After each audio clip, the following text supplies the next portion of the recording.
Suspense.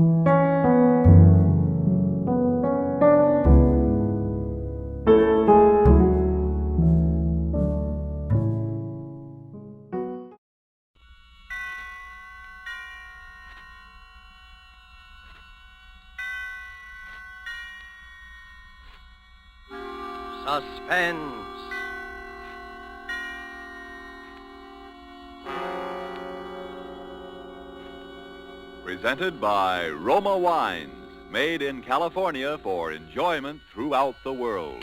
Salute. Your health, senor. Roma toasts the world.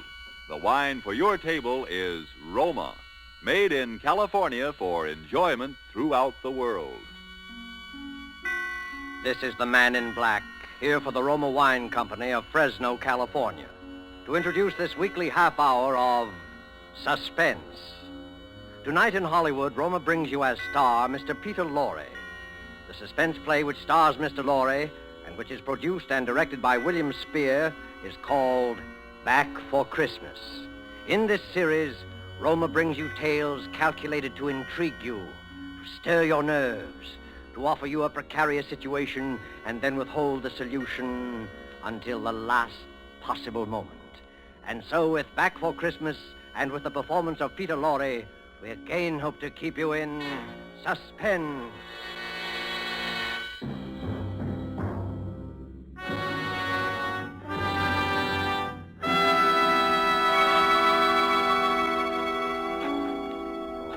Jingle bells, jingle bells, jingle all the way. Oh, what fun it is to ride a one-horse open. Yes, Maria? What on earth are you doing down here in the cellar? Oh, just doing a little digging. And why, may I ask, have you chosen this day of all days to dig up the cellar floor? Oh, I thought because the weather has been so damp, this would be a good time to plant that little devil's garden I told you about. Devil's garden? Whatever nonsense is that? Don't you remember that was my little joke about it? You see, I've managed to get hold of the spores of several unclassified wild orchids. In our wild state, they bloom under damp masses of leaf mold. The South American Indians call them devil flowers because they appear to bloom under the ground. Well, I'm sure the South American Indians will be very interested if you succeed in growing these ridiculous flowers under the cellar floor. Whom else it will interest, I can't imagine. Oh, what's that terrible smell? Oh, that's the leaf mold, chemically identical with the earth blanket they grow under in our wild state. And I want to get these started before we close the house. Do you realize that we're sailing for America a week from today, and you've made no arrangements whatever? Unless you call digging a hole in the cellar making arrangements. I certainly don't. Devil's garden, indeed. Sometimes I think you're going soft in the head, Hubert. Oh, I suppose it is inconsiderate of me. You see, and I've been wanting to try this experiment for a long time, but with all those lectures and seminars at the university, there never seemed to be enough time. Well, there certainly isn't any time for it now. I suppose you've forgotten I made an appointment for you at the barber's this afternoon. Oh, must I shave my beard off, Hermione? I thought we'd been through all that. Of course you must. They don't wear beards in America. Bad enough you're speaking with that accent. They'll probably think we're Germans as it is. Oh, I should think it would be quite easy just to explain that I'm Swiss. Now, Hubert, don't be argumentative. Oh. Go and get your jacket on and do as I tell you. Yes, Hermione. And don't forget to take your umbrella. It looks like rain. Yes, Hermione. And don't look so put upon, Hubert. Someone has to plan things in this house. Never even get to the university in time for your lectures, much less make arrangements for a trip to America. I know, but what about my specimens? There'll be plenty of time to plant your precious devil's garden when we get home from America. We're not going to be gone forever, you know. We'll be back here for Christmas. Yes, of course. Back for Christmas. I'd forgotten. We'll try to remember it. And if you can't do that, just do as I tell you. I've been making the plans in this house for 20 years. And if there's any digging to be done, I'll manage that as well. You understand, Hubert? Yes, Hermione. Good. Now, you have just 20 minutes to clean up this mess down here and keep your appointment at the barber's. And when you're finished there, I want you to come straight home. All right. I wanted to stop at Miss Markham's and pick up some books I ordered. Well, all right. But don't loiter there the whole afternoon mulling over those old books the way you usually do. Now hurry and clear up this rubbish. Get rid of that smelly stuff. And no more digging, mind you. No more digging. I'll show her. I'll have my devil's garden, and if I... No more digging, eh? No more digging. Oh, 15 men on a dead man's chest. Yoo-hoo, and a bottle of rum.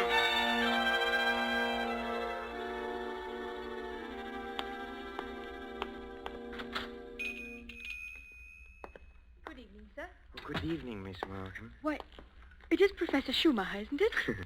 Do you like me better this way? You look ever so much younger without the beard. 20 years at least.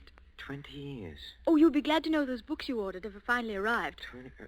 Oh, yes, the books. Let me see. The phytotomy of phalloid gametophytes and coniferous shrubs of North America. Those are the ones you ordered, aren't they? Yes, thank you. You're very kind, Miss Markham.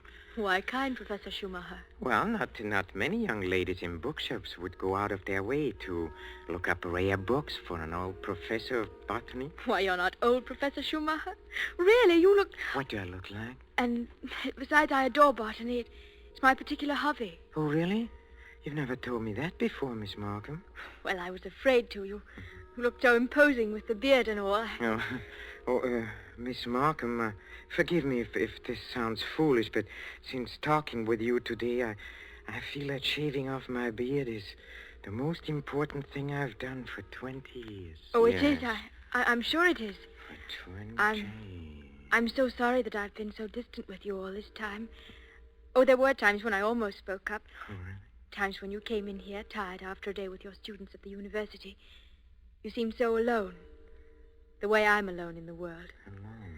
I'd like to have asked you to stay a while and talk with me, but some way or other I always wound up giving you your change and letting you go on your way. Say you're alone in the world? Since my father died. Oh, Miss Markham, did you never think of marrying? My father was a very remarkable man. I never found anyone who seemed to measure up to what he led me to expect of men.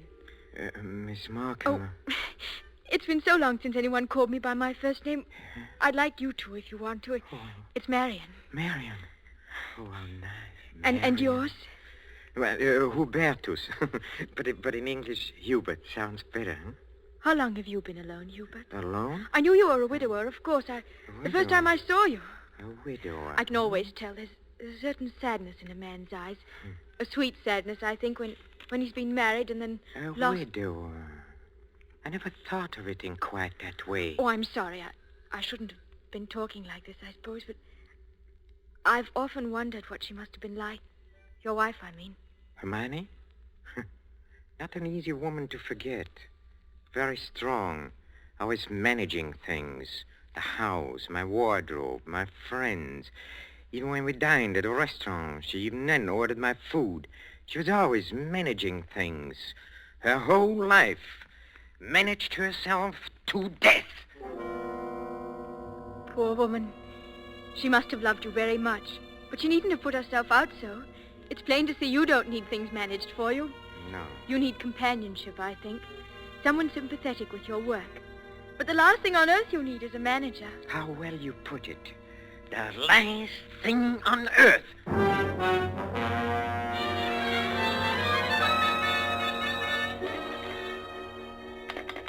Operator, are you there? I'm still waiting on that call to Salisbury. Well, put them on quickly. Hello. Is this Paul Holt and Sons?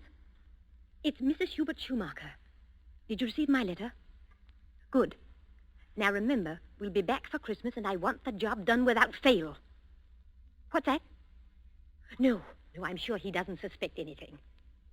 Send it to me in New York as I instructed you, addressed in my name, of course. Yes. I've already put them in the mail. You'll get them tomorrow. Thank you. Thank you so much. Oh, here you are, Hubert. Where have you been? Oh, backstairs. I dismissed the servants. Dismissed the servants? Mm-hmm. But I've asked some friends of mine into a farewell luncheon. Go and tell them it's a mistake. Well, I'm afraid it's too late now. They've packed and gone. You have messed things up properly. How many times have I told you to leave things to me? I make the plans around here. Yes, Hermione. You have to do better than this when I plan the trip home, or we'll never in the world be back for Christmas. Back for Christmas. Back for Christmas. Must you keep saying that? Why not? We are coming back for Christmas, aren't we?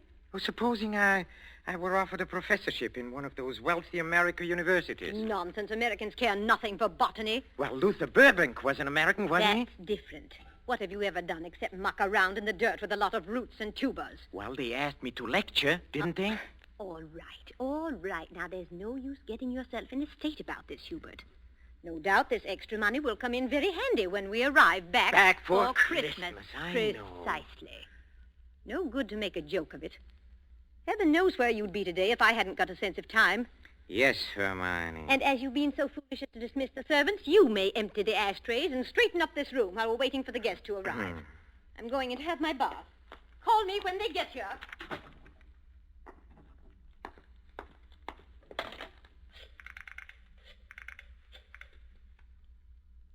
Marion? It's Hubert. No, darling, no, nothing is wrong. Oh, my plans are the same, unless you have changed. No? Oh, we'll meet in New York then and be married there. Huh? Oh, I'll explain to you why later. You just have to trust me. Yes. Yes, my darling. Hubert? Oh, I'm so sorry I can't talk any longer. Yes, I'll meet you in New York without fail. Auf Wiedersehen, mein Liebchen. Hubert, were you talking on the phone just now? Yes, Hermione. Whoever was it? Oh, Freddie Sinclair. But didn't I hear you say something about meeting somebody in New York? Why, yes. Freddie said he might possibly get over there before we even leave. And I said, of course, we'd meet him there if he decided to go. That seems very peculiar. But then all of your friends are peculiar. Yes, Hermione. And just look at your jacket. Have you been digging in that cellar again? Yes, Hermione. Well, there's no need for it. You can't possibly get that Devil's Garden thing finished before we sail for America. Go and change your clothes before the guests arrive. Oh, never mind. I see somebody coming up the walk now. Go and let them in. Yes. Hubert. Yes? Look out the window.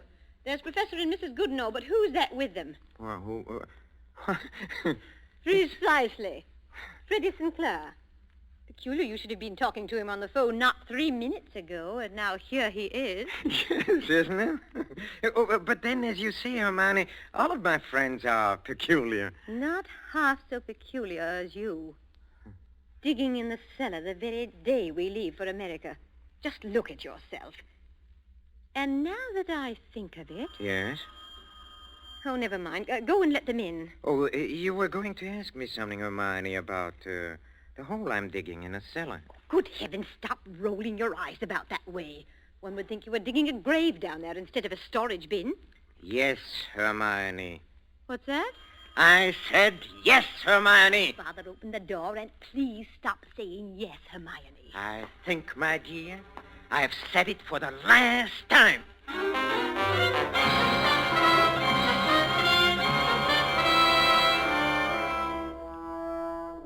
A professor of botany, his loving wife, and an oblong pit in the cellar. Just the right size for his botanical specimens, his devil's garden. With these ingredients for a story of a perfect crime, Back for Christmas by John Collier and starring Peter Lorre, the Roma Wine Company closes the curtain for a moment on another breathless study in suspense.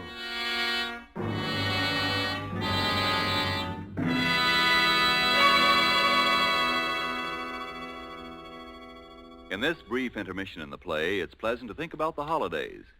Not everyone celebrates the holidays against a background of snow and pine trees.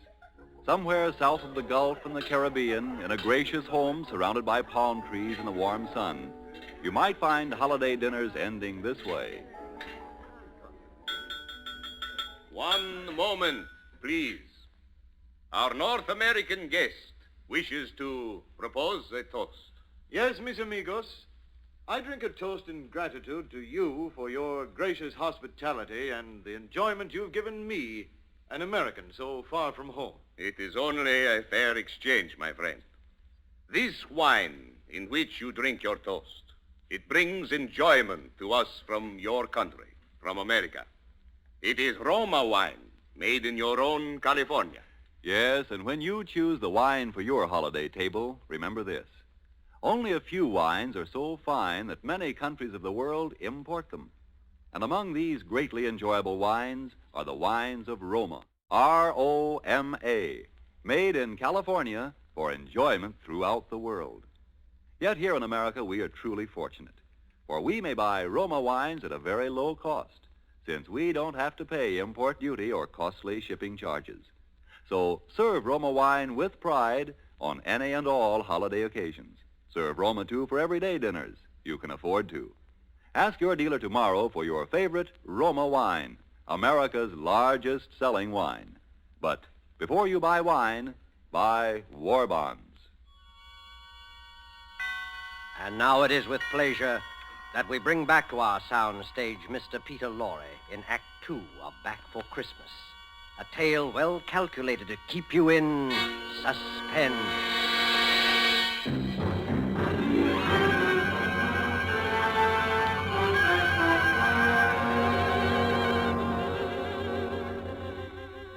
Back for Christmas. Hermione was so positive we would be back for Christmas. That last afternoon, pouring tea out for a few friends who had come in to say her last-minute farewells, she kept reiterating it. Now, mind you, Hermione, don't let those Americans lure your husband with one of their fat university jobs. We absolutely must have you with us for Christmas. He shall be back, I promise you. Well, it's not absolutely certain, of course. Hubert, now what do you mean it's not certain? Of course it's certain. After all, Hubert, old boy, you've contracted to lecture for only 3 months. Oh, that's quite right, but then, of course, anything may happen. Hubert adores being unpredictable. Now, what other man would decide the very day, mind you, before leaving for America, to dig a great hole in the floor of the cellar? In the cellar? Yes. He's going to put some unclassified wild orchids down there. A devil's garden, if you please. It sounds so mysterious. That's Hubert, though. It's really quite simple, however, once you find out what he's up to. Now, take that telephone call he put through to you a few minutes ago, Freddie. To me? Of course. Now, Hubert wanted to surprise me about your plan to meet us in New York next month. Wasn't that why he called? To ask you not to mention it? My dear Hermione, Hubert couldn't possibly have telephoned me within the past hour. I've been walking in the park since 3. He didn't telephone you? Well, how could he? As for my going to America... No. Come, Freddie, come. You may as well confess. Hermione has just found me out again. But, Hubert, old chap, I really You don't... see what a poor liar Hubert makes. He's red as a beetroot. Aren't you ashamed of yourself, Professor, stringing poor Hermione along like that? And as for you, Freddie, I'm furious you said nothing to us about going to America. But look here, old girl. I've been trying to tell everyone here Oh, that I'm... stuff and nonsense. The game's gone on long enough. Besides, we must start getting ready. Now, it was marvelous of all of you to come in to say goodbye. And don't worry about Hubert's little jokes. I will bring him back for Christmas. You may rely on it. They all believed her. For years, she had been promising me for dinner parties, garden parties, committees, and the promises had always been kept. This time, they would not be. I had seen to that. The servants were gone for good. The farewells all said. I had timed to the minute how long it would take to fill in a hole in a cellar. My devil's garden. Upstairs in a bedroom, I undressed and put on my old bathrobe, and then I opened the door into Hermione's room. Hermione, have you a moment to spare? Of course, dear. I'm just finished. Oh, then, will you come in here for a moment, please? There's something rather extraordinary here. Oh, good heavens, Hubert. What are you lounging about in that filthy old bathrobe for? I told you to put it into the furnace. Oh, I'll do it. I'll do it today. Yes, really, I will. I promise. Well, high time. Now, what is it you want to show me? Oh, here, in the bathroom. Just look. Who in the world do you suppose dropped a gold chain down the bathtub drain? Nobody has, of course. Nobody wears such a thing. Then what is it doing in here? I don't see anything. Well, look. I'll hold this flashlight here for you. If you lean right over, you can see it shining. It's deep down. Oh, such a lot of nonsense. Just as well. Well, I don't see it, Hubert. Well, go on looking, Hermione, in just a moment. Hubert, I absolutely refuse. Hubert, what are you doing? Take your hands off my neck. I will, Hermione. Just as soon as I've finished the arrangements for my trip to America. What are you talking about? You thought you were the only one who could plan things, didn't you? Didn't you, Hermione, huh? Well, I've been making some plans of my own this past week. In exactly 2 minutes and 16 seconds, you'll be dead. You see?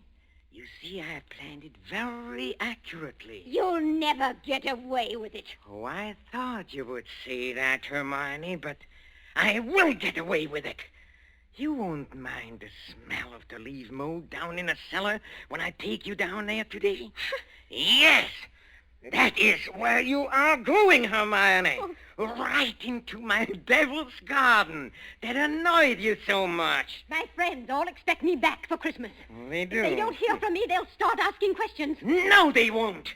Because you'll write them letters, Hermione, on a typewriter, as you always do. They'll be signed H, in that neat, correcting way you always sign your notes to your friends. Here, let me up now. No! It won't work, Hubert. You were never any good at planning. Oh, but I have changed. I've learned from watching you all these years. The lecture people in America, they'll expect you to be traveling with your wife. I will be traveling with my wife, but not my present wife, Hermione. Hubert! It won't work, I tell you. That pit you dug in the cellar... Oh, it will work. It'll serve its purpose well. Hubert! No, I'm sorry, dear. This thing has to be done exactly as planned. You have just 5 seconds to say your prayers. Hubert, you must listen. The cellar, it... Don't do it, Hubert! Yes, Hermione!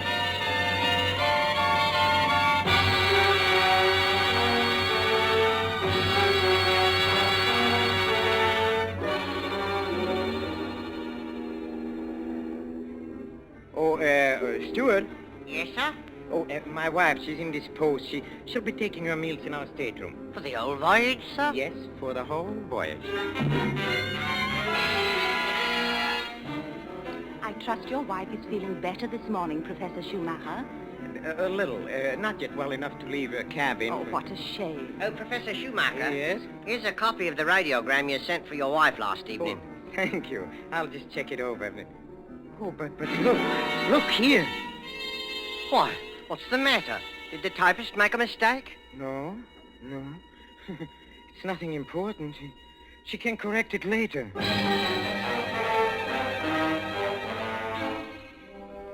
For a moment, I had a feeling that Hermione had been leaning over my shoulder again, correcting what I had written as she always did. I had written a radiogram to Professor Goodenough and his wife. Haven't been out of my cabin the whole beastly trip, Hubert. Well, no doubt we'll be back for Christmas. But the operator had left out the W, and it read, "No doubt we'll be back for Christmas." Exactly what Hermione would have written. Well, the rest of the trip was uneventful. Marion and I met in New York just as we had planned. Just as we had planned.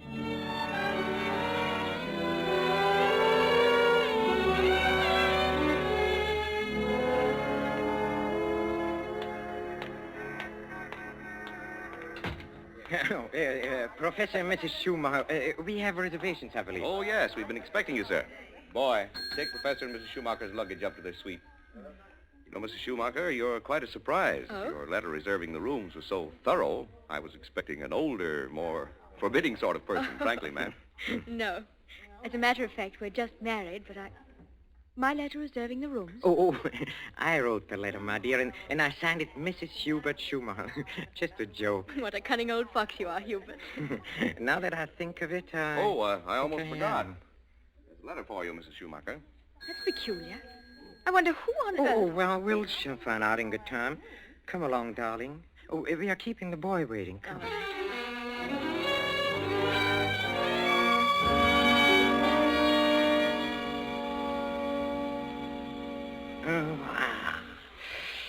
Nothing like a cold, brisk shower to put a man to rights.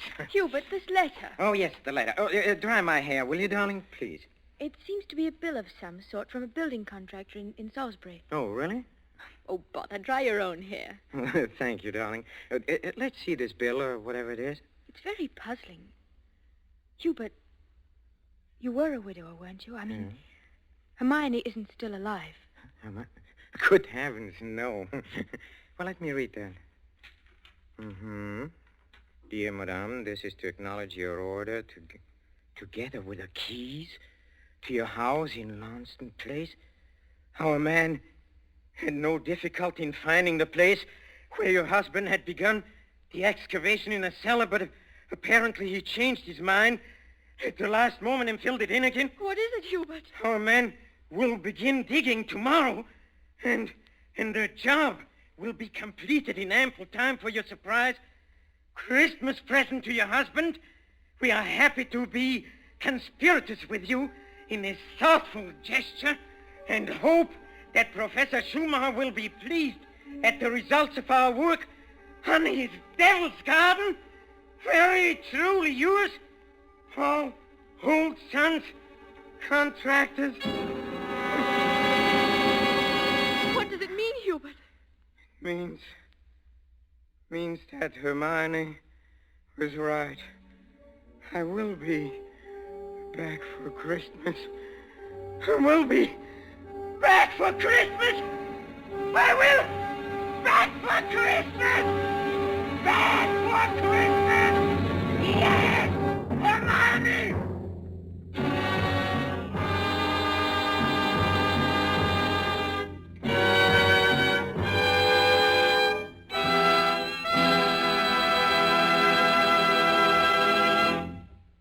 And so closes Back for Christmas, starring Mr. Peter Lorre, tonight's tale of Suspense.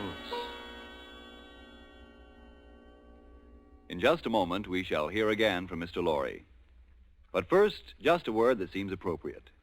One of the world's oldest customs is the Christmas toast, and traditionally, down through centuries of war and peace, the Christmas toast has been drunk in wine.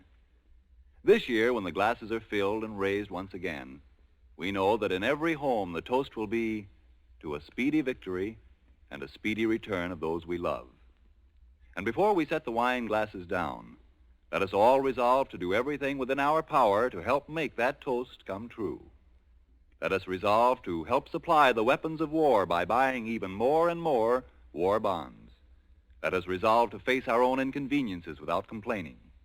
And above all, let us resolve that when this war is at last over, each of us will exert all our effort to see that future Christmases truly express peace on earth, goodwill to men.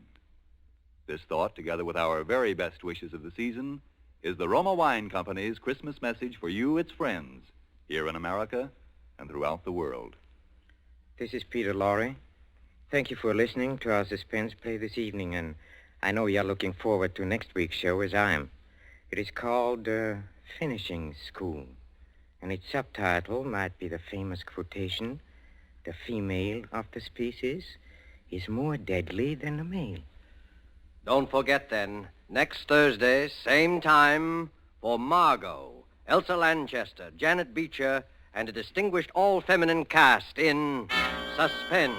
Presented by Roma Wines, R-O-M-A. Made in California for enjoyment throughout the world.